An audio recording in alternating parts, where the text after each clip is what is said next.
அஸ்ஸலாமு அலைக்கும் வரஹ்மத்துல்லாஹி வபரகாத்துஹு. வணக்கம். நான் கிண்ணியா நகர சபையினுடைய கௌரவ தவிசாளர் எம் மஹதி ஆகிய நான் பேசுகிறேன். தற்போது ஏற்பட்ட வெள்ள அனர்த்தத்தின் பின்னரான மழை காலங்களின் பின்னரான நிலைமை டெங்கு தொற்று மிக தீவிரமாக பரவி வருவதாக எங்களுடைய தரவுகள் தெரிவிக்கின்றன. அந்த வகையிலே அண்மையில் திருகோணமலை பிராந்திய சுகாதார பணிப்பாளர் பணிமனையில் நடைபெற்ற அந்த கூட்டத்தின் பின்னரான சில முடிவுகளை எங்களுடைய நகரசபை வாழ் மக்களோடு பகிர்ந்து கொள்ள வேண்டும் என்று நான் இந்த கருத்தை சொல்லுகின்றேன்.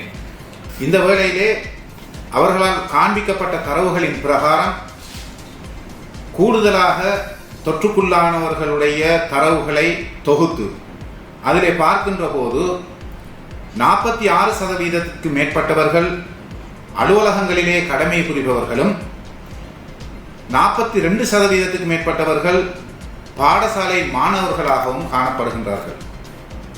அதிலிருந்து எங்களுக்கு தெளிவாகின்றது பகல் நேரங்களில் நுளம்புகளின் தாக்கம் அதிகமாக காணப்படுகின்றது என்ற உண்மையை நாங்கள் உணர்ந்து கொள்ளலாம். அந்த வகையிலே ஒவ்வொருவருடைய வீட்டு சூழலும் நுளம்புகள் வளரக்கூடிய பெருகக்கூடிய எந்த வாய்ப்பான சூழலும் இல்லாதவாறு பாதுகாக்க வேண்டியது நமது பொறுப்பு.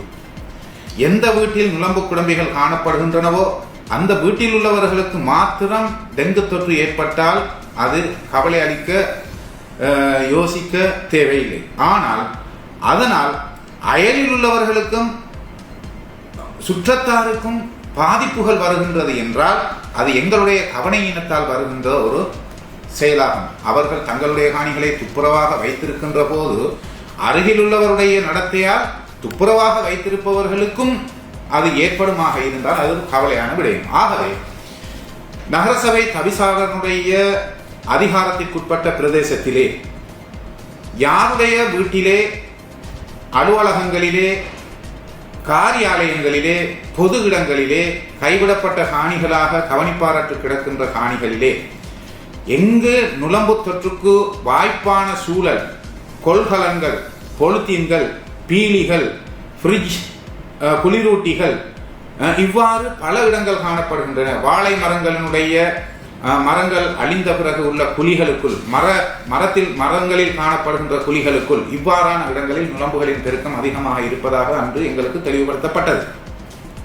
அதன் பிரகாரம் நான் தவிசாளர் என்ற அடிப்படையிலே பொது சுகாதார மருத்துவ அதிகாரி பணிமனைக்கும் அதே போன்று பிராந்திய சுகாதார சேவைகள் பணிப்பாளர் அலுவலகத்திற்கும் கிண்ணியா நகர சபையினுடைய தவிசாளருடைய அதிகாரத்தை அது குறித்த நடவடிக்கைகளை எடுப்பதற்காகவும் வழக்கு தாக்கல் செய்வதற்காகவும் நீதிமன்ற நடவடிக்கைகளை எடுப்பதற்காகவும் அவர்களுக்கு என்னுடைய அதிகாரத்தை பகிர்ந்தளித்துள்ளேன்.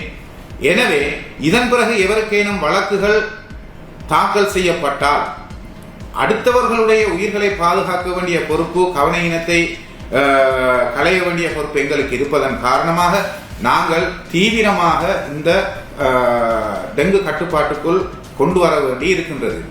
இது ஒரு அனர்த்தமாக மாறக்கூடிய பல உயிர்களை இழக்கக்கூடிய வாய்ப்புகளை ஏற்படுத்தி கொண்டிருக்கின்றது. ஆங்காங்கு 2, 3 என்று அடையாளம் காணப்பட்டு கொண்டே இருக்கின்றார்கள்.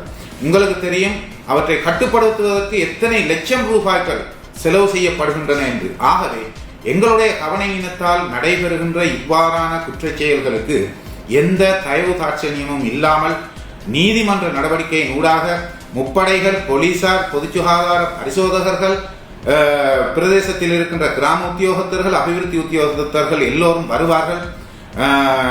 தொண்டர்கள் கூட வருவார்கள். அவர்களுக்கு நீங்கள் ஒத்துழைப்பு வழங்க வேண்டும். ஒவ்வொருவருடைய காணியையும் வீட்டையும் மிக நிதானமாக பரீட்சித்துக் கொள்ளுங்கள்.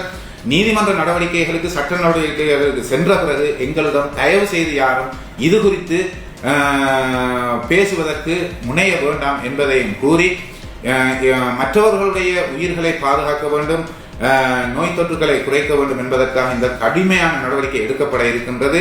பாடசாலைகளுக்கு விஜயம் செய்கின்றார்கள், அலுவலகங்களுக்கு விஜயம் செய்கின்றார்கள். அந்தந்த நிறுவன தலைவர்கள் இவை குறித்து மிகவும் நிதானமாக இருக்க வேண்டும் என்ற செய்தியை உங்களுக்கு நான் கூறி நிறைவுக்கு வருகின்றேன். நன்றி. அஸ்ஸலாமு அலைக்கும். வணக்கம்.